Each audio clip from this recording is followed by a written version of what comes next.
No man can be great who is not also humble. Hello and welcome to Liam's Lyceum. I'm your host, Liam, aka Himbar, and today I'll be doing a spoiler-free review of David Farland's The Lair of Bones. The Lair of Bones is a 2003 novel by David Farland. It is book 4 in the Runelords series. It is book 4 of 4 in the Earth King arc of the Runelords series, which has 2 arcs for those curious. The next arc being the Scions of the Earth. The prologue shows a triumph, a parade in honor of Raj Aten's victory at the Battle of Kartish. While he has been greatly humanized in the last few books, he is still driven by his lust of power, and after Karis is in a way not human anymore. His problem, at least when compared to Gaborn, is his lack of humility. He's very pragmatic. He is not very likable, in my opinion. He's a likable character. He's not a likable person, if that makes sense. He wants to be worshipped. He wants more and more war, right? At the last book, it lets us know Gaborn must go to the underworld and defeat the one true master, ruler of the Reavers, at the Lair of Bones, hence the title of the book. Instead of making this known in book 1 and getting there in book 14, this is a nice change of pace while still feeling epic. The entrance to the underworld is called the Mouth of the World, and it is at the border where Rovhaven, Indhobal, and Ankara meet. This is also where chapter 1 starts. The story sets up uncertainty. In a world of a beloved and religious role like the Earth King, how do you detect deceivers? This mostly comes from Erin's arc, where she encounters something like, that looks like benevolence in, godliness, I guess, if you would, but has a hard time telling if it is actually so, or maybe if it's, madness or even villainy. She is with Prince Selenor, dealing with King Anders in particular. Then we have Binisman, Averin, Spring, and Gaborn making their way into the underworld. Yome wants to go, and her dedication to Gaborn is honestly beautiful. It's a great example of, marriage.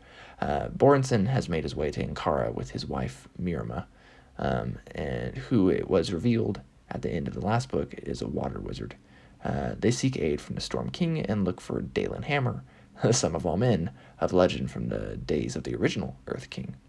The history of the world is laid out more here. We get ancient texts and ruins above and below ground. We also get a new culture that's very odd, and that has, like, night vision, for example, and they have odd settlements and we get many forms of war, one of which is almost kind of like being canceled today, actually. And again, politics as always. We get another glimpse through Farron, an interesting and short species that live underground that love to eat rats. There's a particular scene with the Farron that's rather memorable. And we also see people giving endowments and their varying reasons, giving them to loved ones for the love of king and country, out of fear, being coerced to do it.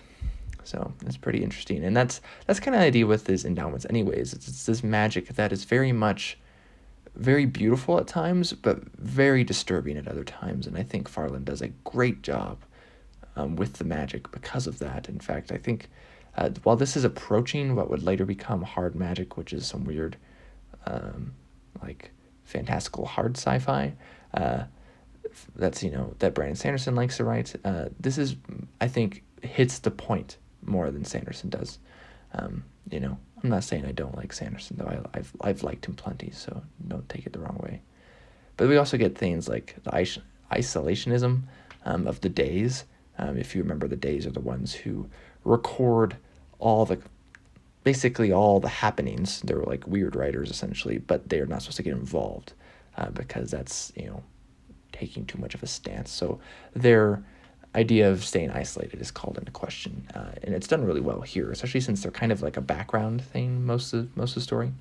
But much is resolved here, of course. Peace seems to come, but at the same time, something is not resolved all the way. Again, it lingers, and it may lead to a bigger threat, which of course is where the second arc is going to come through. But it's very bittersweet at the ending, and if you wanted to stop reading it here, this is a very easy place to stop reading, and the next arc is just going to get even wilder. I'm in the middle of it right now, so anyways, Liam from Liam's Lyceum, I very much enjoyed The Lair of Bones by David Farland. Let me know what you think. Catch you next time.